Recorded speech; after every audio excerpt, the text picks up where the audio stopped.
Om Namah Shivaya. Continuamos con la lectura de serie de disertaciones de Sri Swami Venkatesananda. Recuerdo de Dios, parte 3. Swamiji no contradijo la tradición ortodoxa. De hecho, la mayoría de sus libros transmiten esa tradición, aunque aún allí uno descubre su genio, su sello distintivo, el de encontrar el espíritu al mismo tiempo que se adhería a la tradición, de modo de infundir las prácticas tradicionales con el espíritu de sabiduría, el espíritu de yoga. Así, uno puede desarrollarse armoniosamente en todos los aspectos a un mismo tiempo. En todas estas prácticas, el entendimiento se vuelve muy importante.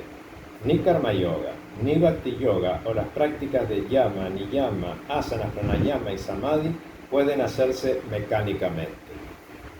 Hay que practicar todas inteligentemente, con un gran entendimiento de su espíritu y significado, y entendimiento en el sentido de que estás vigilantemente atento al surgimiento de una motivación. No estás haciendo nada de eso con un motivo, propósito o fin específico. Habrás oído que la experiencia de Dios es la meta de la vida.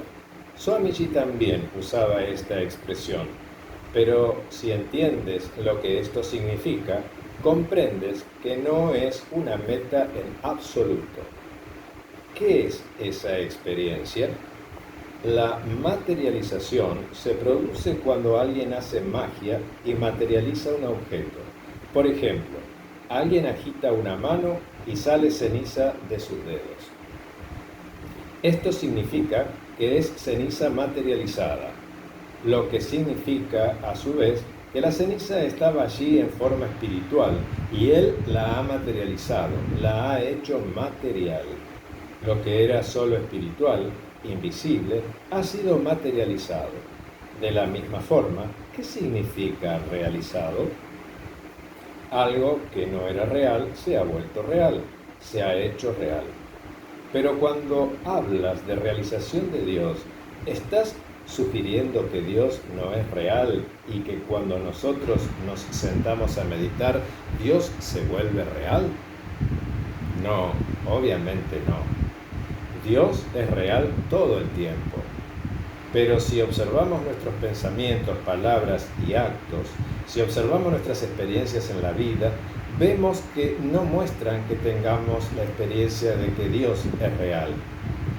Si supiera que Dios es real, ¿te comportarías como lo haces? ¿Considerarías la vida como lo haces? No.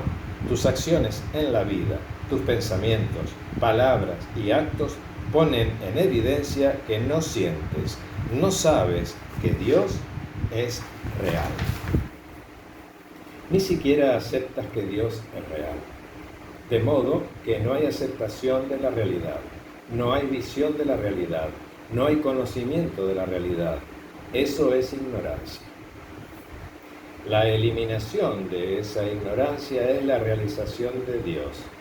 No es que ustedes y yo vayamos a hacer a Dios real.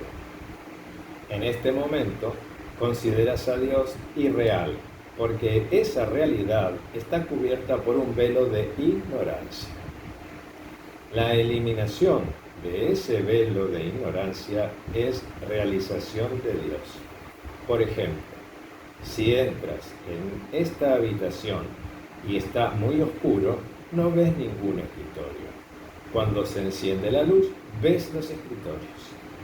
El encendido de la luz representa el yoga. Ese encendido de la luz no creó los escritorios, sino que solo reveló la realidad que estuvo todo el tiempo allí. Por lo tanto, la realización de Dios no puede ni necesita ser una meta.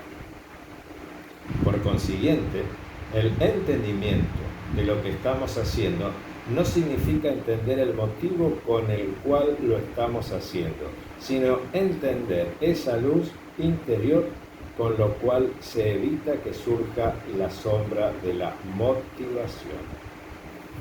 El yoga no tiene meta en absoluto. En los Yoga Sutras de Patanjali sugiere que lo que sea que estemos haciendo es solo un intento por eliminar las obstrucciones para el libre flujo de la conciencia. En el Bhagavad Gita, Krishna sugiere en el capítulo 6, uno debe practicar yoga para la autopurificación. Cuando te purificas, la verdad que existe todo el tiempo, en todas partes y también en ti, se revela sin ninguna dificultad. Se debe practicar este yoga en todos los niveles, en todo momento. No es algo que pueda ser confinado a un día a la semana o una hora diaria, sino que hay que practicarlo toda la vida. Y esa fue la enseñanza de Swami Shivananda. Om Namah Shivaya.